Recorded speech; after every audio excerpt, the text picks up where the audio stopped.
if you have been looking at any of the, not just the news coverage, but so many different cases of individuals who have been either put on life support or taken off life support, or really the girl who had her tonsils taken out, and and then the situation went from just bad to worse. And then how many times have we heard about individuals who have decided, you know what, I've been diagnosed as terminal, and I want to be in control of my own fate. I don't want to waste away. Or if you have a living will, or if you believe in euthanasia, or if you don't believe in euthanasia, it is a tough decision, no question. And yet, if you really think about it, if you really, really think about it, you think it's a walk that we're all going to have to take at some point. I mean, really, in essence. And certainly, not trying to bring you down at 7:04, on this Thursday morning, but it is truly just a reality, a fact of life. So it is something that I think is very, very relevant. Well, get this, because in the New York Times, and there was an article written by Katie Butler, and the Journal of the American Geriatric Society, where 30% of those who were seriously ill said that they would rather die than live permanently in a nursing home. And even in today's date, if you ask any person, right, if you think about it, you think about individuals, even me included. I mean, y'all know I recently lost my mother, and I know many people kind of tune in and tune out, and folks come and go. And I know folks listen to this show from all across the country, courtesy of iHeartRadio. And it's been tough, but it's all part of the process, and all a learning experience for me. And so I remember her saying, do not let them put that tube in me. If it is my time, it is my time. And I can tell you that when it was her time, it was the hardest thing for me to do, for me to not have them to intubate her. I wanted to scream. I could hear myself inside my head saying, put it in her. Please save my mother. Save her. Please save her. But it wasn't her wish. And to not listen to what she had told me to do would have been disrespectful. And it was hard. I mean, to say it was hard is an understatement. That is. But all of that being said, it is something that while you are healthy, they say, that's when you make the decision so that someone else does not have to make it for you. Even the Journal of the American College of Cardiology, they say 28% of patients with advanced heart failure say they would trade one day of excellent health for another 2 years of them being in their current state of frail health, of all the medications. So people may consider ending their life when they are hopeless and can't see any other solution for their problems. And often it's related to serious depression, alcohol or substance abuse, or even just the stress of being ill and the toll it takes on their families. Someone who knows this all too well is Professor Emeritus David Mayo. And he is just, board member of Death and Dignity and Political Action Fund, professor of physiology and faculty associate of the Center for Bioethics at the University of Minnesota, Duluth. He is on the VIP line with me. I just got to tell you, Professor, it is so good to have you here with me here this morning. Good morning to you, first of all. Good morning to you, Gloria. I have to tweak my introduction the tiniest bit. I am with the Death with Dignity National Center. If you Google DDNC, I think you'll find us rather quickly. And I taught philosophy, interested in ethical theory, applied ethics, and specifically medical ethics. You have got involved in end-of-life decisions now for looking at how these are made for about 20 years. You have got so many titles. You really are just the Professor Keen Bean in anything that deals with end-of-life decisions. You really are. I have done between me and my producer. I'm like, he must have started his track on this as soon as you came out of the womb. Well, not quite. I started my track on it in about 1978.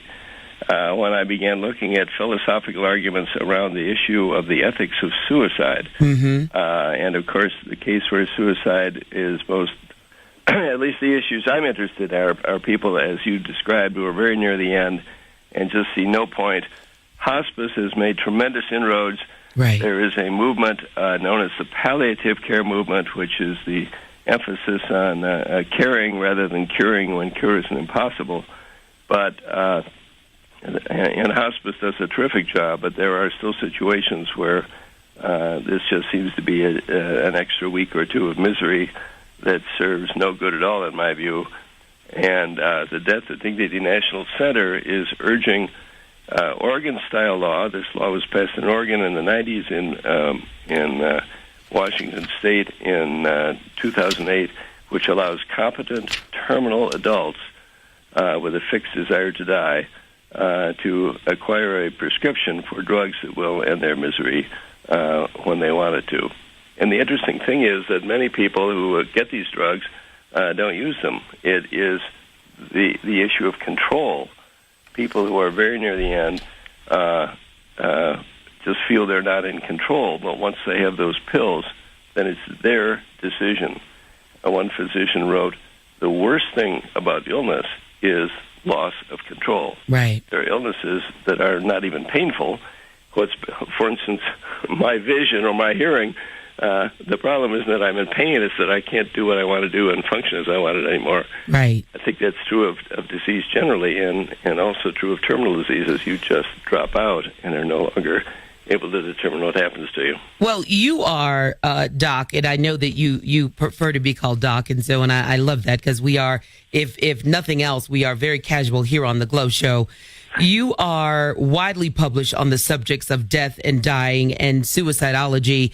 If there was one thing that you would tell people to educate them on euthanasia or suicidology, realizing they're not one and the same, what would you say to us, my listeners? Because there is so much here to grapple with and to get your brain around. So many people struggle with this. What would you say? Well, let me suggest two things. One, if you are interested in the specific issue of the legality of being allowed to actually end your own life when the time comes, I would urge you to go to the DDNC website, where there are a number of resources. We'll tell you what the legal situation is in various states. But before I came on, you were talking about the more general issue that we all face of decline, and you spoke of not really being very comfortable making the decisions on behalf of your mother. Mm-hmm. Ellen Goodman went through this and began a project called the Conversation Project. And if someone Googles the Conversation Project, they will find a download of a brief work. It's called the Conversation Kit, and this is really a step-by-step guide. It's very simple, which invites everyone to think about, what do I want at the end? What's more comfortable to me? How do I want to be remembered? What should the people who are going to be making these decisions for me be doing? Everybody, I think she has some statistics there. 90% of us say, yes, I want an advance directive, but only about 20% of us have done it. So this is really a walk-through kit that holds you by the hand from the beginning on how exactly to bring up this issue. If I could just get into one specific of it, mm-hmm. This does not often function as a legal document. The problem at the bedside isn't that the lawyers are arguing. It's that no one knows what the patient wants, and no one knows who really speaks for the patient. Right. So what this does is it does wind up in a legal document. If you follow through, you wind up creating a legal document, but what it really does is prompt the conversation. The conversation is a conversation everyone should have after they've thought about it. And it's a conversation they should have with the people who will be in the loop, namely with family and loved ones and ultimately caregivers. Right. And that's one of the reasons why it is, even after you have the conversation, because you're saying, making the decision for my mother. My mother had already made the decision. It is hard to execute that decision after it is made. But even when it's hard to make it because of your physical connection to that physical body. Really, in essence, it's the right thing to do because she's already told you. That loved one. In the very best of times, there is sorrow and loss and guilt. Sure. And if someone in your family is dying and withering away, you clearly don't want to see them suffer. That's right. You hate to lose them. On the other hand, I've got to get back to my job. Your life is a turmoil, so there's some sense in which, for selfish reasons, you want to see this end. All of that is guilt and uncertainty. It's a terrible time to be making important decisions. It is. So the clearer the instructions you have and the clear instructions everybody has, that doesn't make it easy. Right. But it certainly makes it better. Yeah, it does. It was as though, all of these things, even though each situation is unique to the individual, all of the emotions are the same. Does that make sense, Doc? I think it does. I think there's the same general turmoil. I mean, it's sort of a classic bad scenario is the son who left home to move out to California to live and blows back in town and hasn't seen mom for 20 years and says, well, you can't let her die. You can't let her die. And the people who've been there with her and lived with her and taken care of her and know her, know what she wants. So these conversations can be useful in eliminating those sort of family conflicts. When there's two caregivers or two family members, rather, who disagree, you've really got a problem on your hands.